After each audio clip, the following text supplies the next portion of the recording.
আমরা এখন মৌলভীবাজার কমলগঞ্জ থানার হামহাম জলপ্রপাত উদ্দেশ্যে রওনা দিয়েছি। এই যে এক একটা ট্রেলার দেখতেছেন, এক একটা পাহাড়, এরকম ছোট বড় মিলে 14টা পাহাড় আছে, মাত্র 2টা পার হচ্ছি আর কি।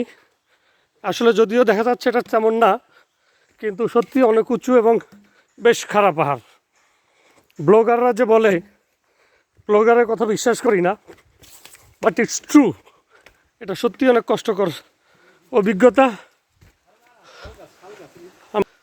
আমরা তো অলরেডি ঘেমে নেমে একাকার। আমাদের লোকজন আসতেছে, আমাদের শাহ আলম না ভাই, মোবারক ভাই, এই যে উনি আমাদের পথ দেখিয়ে নিয়ে যাচ্ছেন। এই পাহাড়ের পাদদেশে সত্যি ব্লগাররা যে বলে, হায় হায় পানি পড়ে গেছে ভাই, হ্যাঁ বোতল ছিঁড়ে গেছে, এখন কি করা যায়? অসুবিধা নেই, এক জায়গাতে ধুয়ে ফেলবো না।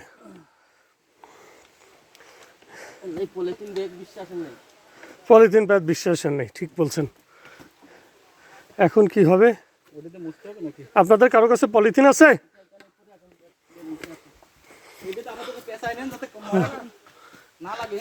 আমি তা বলি নাই, মানে ময়লাটা ই করার জন্য।